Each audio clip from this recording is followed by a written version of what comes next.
Welcome to the exam zone GS and GK trick में आपका स्वागत है। फ्रेंड, कुछ तकनीकी रीज़न की वजह से हम लोग वीडियो पोस्ट नहीं कर पा रहे थे इस चैनल में, जबकि ऐसा नहीं होगा। अभी इस चैनल में लगातार वीडियो पोस्ट होते जाएंगे, तो चैनल में बने रहिए। तो चलिए, जीके और जीएस के जो ट्रिक है, जीएस और जीके का जो क्वेश्चन है उसके बारे में हम लोग डिस्कस करते हैं। और ये जो क्वेश्चन है ये काफ़ी बार रेलवे के एग्ज़ाम में पूछे गए हैं। रेलवे के एग्ज़ाम एनटीपीसी, ग्रुप डी और एसएससी और भी बहुत सारे एग्जाम में ये जो क्वेश्चन है कब पूछे गए हैं। तो चलिए क्वेश्चन की ओर आगे बढ़ते हैं। और फ्रेंड, जो कि हमारा चैनल करंट अफेयर से रिलेटेड था, तो करंट अफेयर का भी क्वेश्चन मिलेगा, पर वीकली करंट अफेयर ही पोस्ट किए जाएंगे। तो चलिए साइंस का जो सामान्य विज्ञान को जो क्वेश्चन है इसके बारे में डिस्कस करते हैं। और ये जो क्वेश्चन है ये काफ़ी बार रेलवे के एग्जाम में पूछा गया है, और जितने भी क्वेश्चन ये सभी इंपॉर्टेंट क्वेश्चन है। तो कृपया आप लोग इसे नोट कर लीजिए या फिर इसे रट लीजिए। तो चलिए, पहला क्वेश्चन है कि सापेक्षता का सिद्धांत किसने दिया था। तो ये जो क्वेश्चन है ये काफ़ी बार रेलवे के एग्जाम में पूछे गए हैं कि सापेक्षता का सिद्धांत जो है वो किसने दिया था। तो सापेक्षता का सिद्धांत दिया था न्यूटन, पास्कल, आइंस्टीन और आर्किमिडीज। आपके सामने चार ऑप्शन दिए गए हैं। तो इसका राइट आंसर आप कमेंट बॉक्स में कमेंट कीजिए, या तो इसके लिए आप सोचिए कि इसका आंसर क्या हो सकता है। तो बताना चाहेंगे कि इसका जो आंसर है ये आंसर ऑप्शन सी यानी आइंस्टीन। आइंस्टीन जो है इन्होंने ही सापेक्षता के सिद्धांत दिए थे। ऑप्शन जो सी है वो राइट है। आइंस्टीन ने ही सापेक्षता के सिद्धांत दिए थे। अच्छा, आइंस्टीन ने सापेक्षता के सिद्धांत दिए थे। ये सापेक्षता का सिद्धांत है क्या? तो सापेक्षता का जो सिद्धांत है वो है E is equal to M C square. E is equal to M C square, इसी को सापेक्षता के सिद्धांत कहा जाता है। और न्यूटन, जो कि न्यूटन, पास्कल और आर्किमिडीज है, इन्होंने भी काफ़ी सारे सिद्धांत दिए हैं।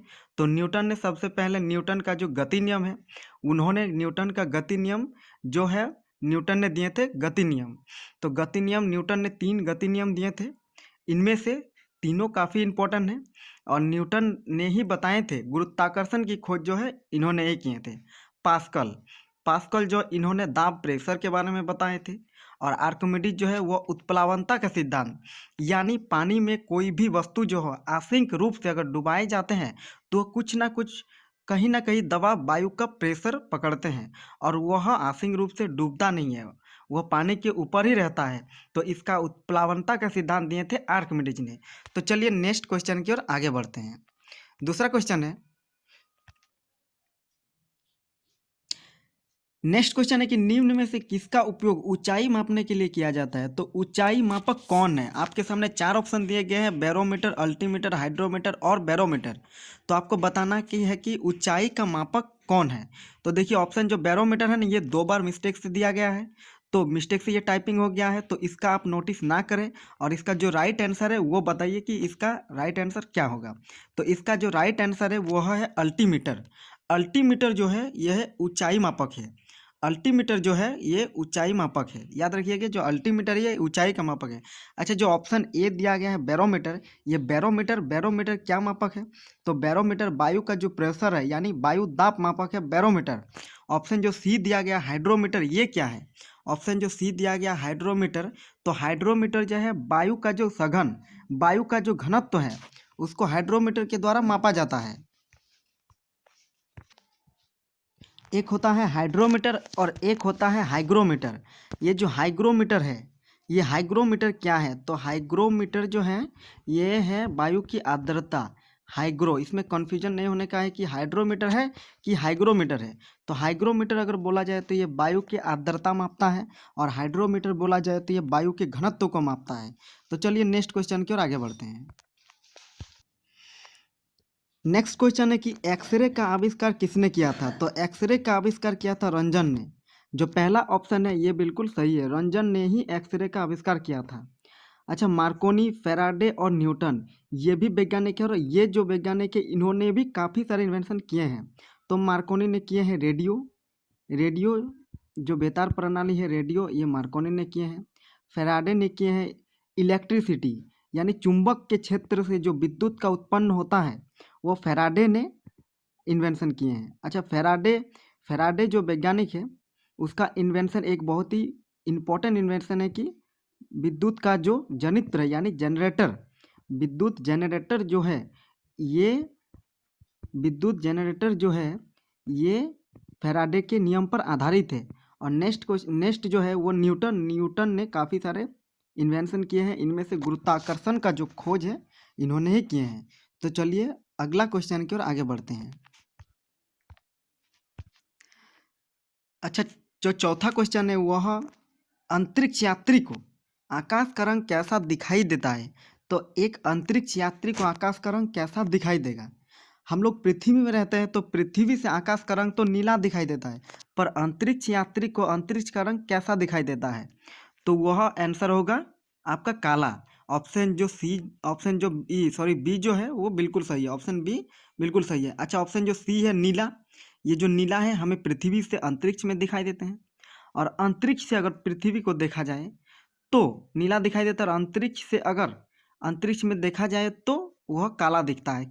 ये किस लिए होता है, क्योंकि वहाँ पे वायु नहीं है, वायु की अनुपस्थिति के कारण ही एक अंतरिक्ष यात्री को अंतरिक्ष का रंग, आकाश का रंग काला दिखाई देता है। चलिए नेक्स्ट क्वेश्चन की ओर आगे बढ़ते हैं। अगला क्वेश्चन है कि नेपच्यून की खोज किसने किया था। नेपच्यून जो ग्रह है हमारा, उसका खोज किसने किया है।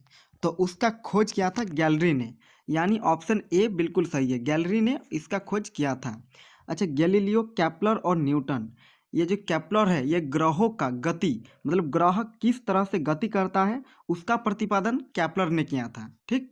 अच्छा, गैलीलियो जो है ये इन्होंने टेलीस्कोप का इन्वेंशन किया था, और न्यूटन ने तो काफ़ी सारे इन्वेंशन किए हैं, गुरुत्वाकर्षण नियम, न्यूटन का गति नियम, ये काफ़ी सारे इन्वेंशन न्यूटन ने किए हैं।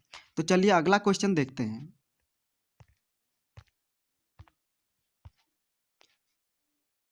अगला क्वेश्चन है कि नाभिकीय रिएक्टर में भारी जल यानी ड्यूटेरियम ऑक्साइड का प्रयोग किस रूप में किया जाता है।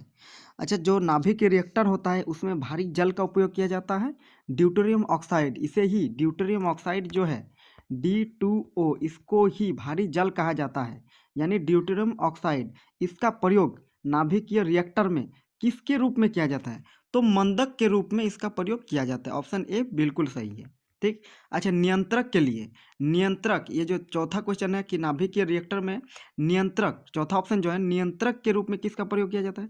तो अगर नियंत्रक के रूप में बोला जाए तो कैडमियम या बोरान की छड़, और अगर मंदक के रूप में बोला जाए तो ड्यूटेरियम ऑक्साइड। इनसे आप कंफ्यूजन नहीं होने का है। तो चलिए नेक्स्ट क्वेश्चन है कि रेडियो सक्रिय पदार्थ उत्सर्जित करता है। एक रेडियो सक्रिय पदार्थ जो होता है वो कौन सा किरण वह उत्सर्जित कर सकता है। तो ऑप्शन दिया गया अल्फा किरण, बीटा किरण, गामा किरण, ये तीनों ही रेडियो सक्रिय पदार्थ से उत्सर्जित किरण है, रेडियो सक्रिय तत्व है। तो इसका ऑप्शन जो चौथा है इनमें से सभी ये बिल्कुल सही है, क्योंकि एक रेडियो सक्रिय पदार्थ ये तीनों किरणें उत्पन्न करता है। तो चलिए नेक्स्ट क्वेश्चन देखते हैं। अगला क्वेश्चन है कि सूर्य के सबसे निकट तारा कौन सा है। तो चूंकि हम लोग जानते हैं कि सूर्य ही एक तारा है, हम लोग जानते हैं कि सूर्य ही एक तारा है, और सूर्य का जो निकट तारा है वो पूछा गया कि सूर्य का निकट तारा कौन सा है। तो ऑप्शन दिया गया Alpha Centauri, Beta Centauri, Gamma Centauri और प्रोक्सिमा सेंचुरी। तो इसका आंसर क्या होगा। तो इसका आंसर होगा प्रोक्सिमा सेंचुरी, यानी ऑप्शन 4 बिल्कुल सही है। ऑप्शन 4 जो है बिल्कुल सही है, प्रोक्सिमा सेंचुरी जो है वो सूर्य के सबसे निकट तारा है। अच्छा, अगर यही क्वेश्चन अगर बता दिया जाए कि पृथ्वी के सबसे निकट तारा कौन सा है, तो पृथ्वी के सबसे निकट तारा है सूर्य, क्योंकि सूर्य भी एक तारा ही है, ये आप नोट कर लीजिएगा कि सूर्य एक तारा है। अच्छा, नेक्स्ट क्वेश्चन है कि लाल ग्रह किस नाम से जाना जाता है। जो लाल ग्रह है वो किस नाम से जाना जाता है। तो मंगल, बुध, बृहस्पति और शुक्र। ऑप्शन आपके सामने ऑप्शन 4 दिया गया है कि लाल ग्रह किस नाम से जाना जाता है। तो इसका जो ऑप्शन होगा, इसका जो राइट आंसर है, आप ये कमेंट बॉक्स में कमेंट कर सकते हैं। चलिए नेक्स्ट क्वेश्चन देखते हैं। नेक्स्ट और आखिरी क्वेश्चन है, मनुष्य ने पहली बार किस वर्ष चांद पर कदम रखा था। मनुष्य ने पहली बार चांद पर किस वर्ष कदम रखा था। तो आपके सामने 5 सेकंड आपको दिया गया है, इसका ऑप्शन आप बोलिए, जल्दी से आंसर बोलिए कि इसका राइट आंसर क्या होगा। आपका टाइम समाप्त हो चुका है। इसका राइट आंसर होगा ऑप्शन सी, यानी 1969 को। 1969 को सबसे पहले चांद पे कदम रखा गया था। और ये चांद पे कदम कब रखा गया था? तो इसका ऑप्शन सी बिल्कुल सही है। 1969 को सबसे पहले चांद पर कदम रखा गया था। और ये कदम किसने रखा था? तो नील आर्मस्ट्रॉन्ग ने चांद पे कदम रखा था। 1969 को सबसे पहले चांद पर कदम रखा था। अच्छा फ्रेंड, हमारा जो वीडियो है उसे आपसे रिक्वेस्ट है कि इसे लाइक ज़रूर कीजिएगा, क्योंकि अगर आप लोग लाइक करते हैं तो हमें वीडियो बनाने का मोटिवेशन मिलता है। वीडियो बनाने के लिए हमें मोटिवेशन मिलता है ताकि और आगे हम लोग अच्छे से वीडियो बना सकें। तो वीडियो को आप लाइक ज़रूर कीजिएगा फ्रेंड, आपसे रिक्वेस्ट है, लाइक आप ज़रूर कीजिएगा। अच्छा, अगर आप चैनल पे नए हैं तो चैनल को सब्सक्राइब भी कीजिएगा और लाइक भी कीजिएगा। अच्छा, और एक बात है कि हमारा जो चैनल है कुछ टेक्निकल रीज़न के कारण ही इसमें वीडियो पोस्ट नहीं हो पा रहा था, तो अब लगातार इसमें वीडियो पोस्ट होते जाएगा। और आप लोगों से रिक्वेस्ट है कि हमारे चैनल में आप लोग अगर नए हैं तो चैनल को सब्सक्राइब जरूर कीजिएगा। अगर वीडियो पसंद आए, वीडियो हेल्पफुल लगे तो वीडियो को लाइक और शेयर भी कर दीजिएगा, जो कि एग्ज़ाम हम लोग का नज़दीक आ रहा है। तो फ्रेंड, ये जो क्वेश्चन है ये एग्ज़ाम की दृष्टि से काफ़ी इम्पोर्टेंट है, तो सारे क्वेश्चन व्यूअर्स आप लोग नोटिस कर लीजिएगा और सारे क्वेश्चन हो सके तो रट लीजिएगा, क्योंकि ये जो क्वेश्चन एक एक क्वेश्चन काफ़ी इंपॉर्टेंट है। चलिए, थैंक्स फॉर वॉचिंग।